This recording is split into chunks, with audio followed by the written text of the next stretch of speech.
Sobat Kairos yang dikasihi Tuhan dimanapun berada, salam sejahtera untuk kita semua. Firman Tuhan renungan untuk kita pada hari ini tertulis di dalam kitab Daniel pasal 4 ayat 34 begini bunyinya. Tetapi setelah lewat waktu yang ditentukan, aku Nebukadnezar menengadah ke langit dan akal budiku kembali lagi kepadaku. Lalu aku memuji yang maha tinggi dan membesarkan dan memuliakan yang hidup kekal itu, karena kekuasaannya ialah kekuasaan yang kekal dan kerajaannya turun-temurun. Demikian firman Tuhan. Kerendahan hati adalah awal pemulihan. Saudaraku, Sobat Kairos, Babel sebuah kerajaan besar ketika Nebukadnezar memerintah.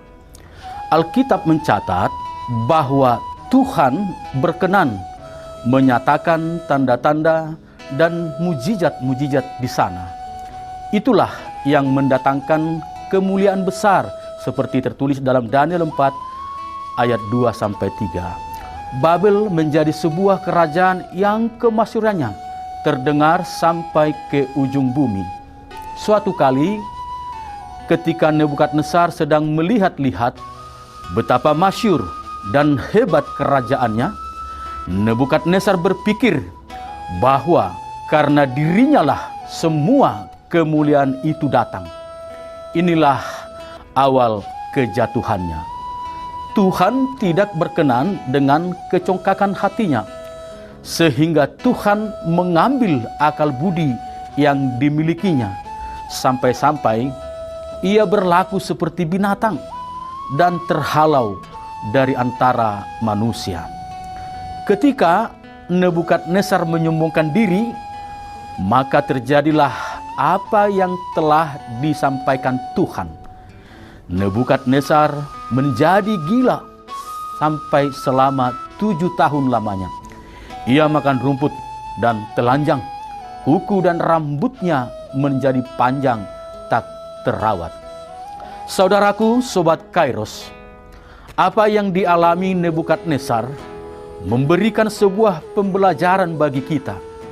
Ketika keajaiban dan mujizat Tuhan nyatakan, ketika pencapaian demi pencapaian kita dapatkan, ketika Tuhan membawa kita kepada kemuliaan yang lebih besar dari sebelumnya, kita rentan terkena penyakit hati yang disebut kesombongan.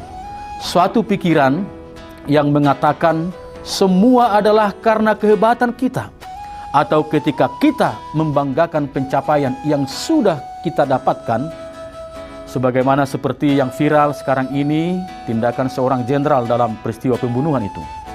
Kita perlu menyadari bahwa Tuhan bisa begitu saja dengan mudah mengambil kembali apa yang telah diberikannya kepada kita.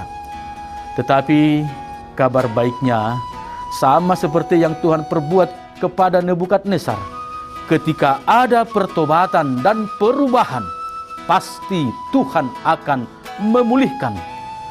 Ketika Nebukadnezar menyadari kesalahannya dan mengakui semua asalnya dari Tuhan, oleh Tuhan dan bagi Tuhan, maka Tuhan pun berkenan memulihkannya, mengembalikan kemuliaannya, bahkan lebih dari sebelumnya.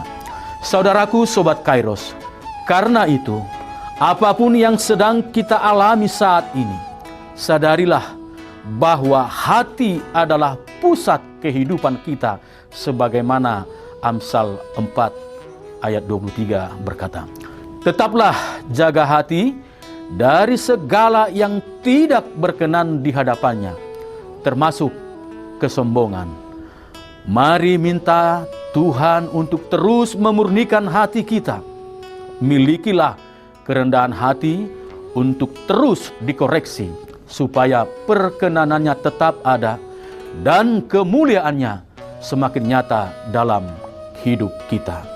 Saat kita mau merendahkan diri di hadapan Tuhan, hidup kita akan mengalami pemulihan dan menerima kemuliaan lebih besar.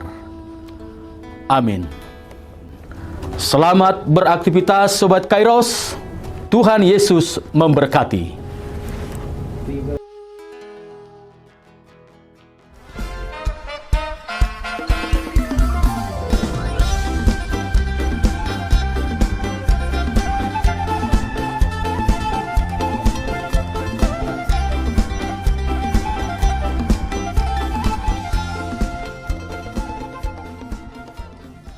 Tahun ini merupakan tahun yang bernuansa kesatuan hati bagi seluruh gereja HKBP.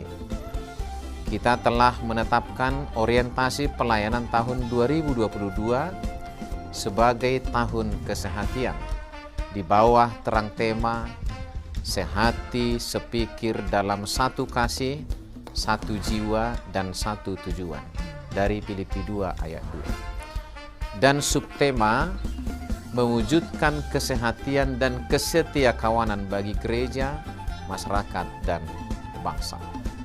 Panitia Tahun Kesehatian HKBP Distrik 8 DKI Jakarta telah ditetapkan menjadi organ pelayanan dalam mewujudkan persekutuan, kesaksian, dan pelayanan yang semuanya diikat dalam satu kasih, satu jiwa, dan satu tujuan. Kesatuan hati dalam persekutuan, kesatuan hati dalam kesaksian, kesatuan hati dalam pelayanan bukan hanya membina soliditas internal semata, namun juga menyangkut relasi, hubungan yang baik dengan dunia luar kita. Maka untuk mewujudkan kesehatian yang nyata dalam kehidupan warga gereja, Panitia Tahun Kesehatian HKBP Distrik 8 DKI Jakarta berkomitmen untuk berkarya dalam program-program kreatif dan relevan dan bernilai tinggi untuk menguatkan visi dan misi Kerajaan Allah di dunia ini. Kami mengajak seluruh elemen gereja, baik pelayan penuh waktu, pelayan takbisan dan non-takbisan, serta seluruh jemaat dan para pemerhati lintas denominasi, mari bersama-sama mendukung dan mensukseskan seluruh program-program pelayanan yang telah ditetapkan, baik dalam doa, daya, dan dana. Semuanya akan menjadi persembahan yang hidup bagi Tuhan untuk memperkokoh persatuan yang hidup dan saling melayani di tengah kehidupan yang penuh dinamika ini. Marilah saling mendoakan, saling menopang, serta bertolong-tolonganlah menanggung bebanmu. Demikianlah kamu memenuhi hukum Kristus. Horas, horas, horas!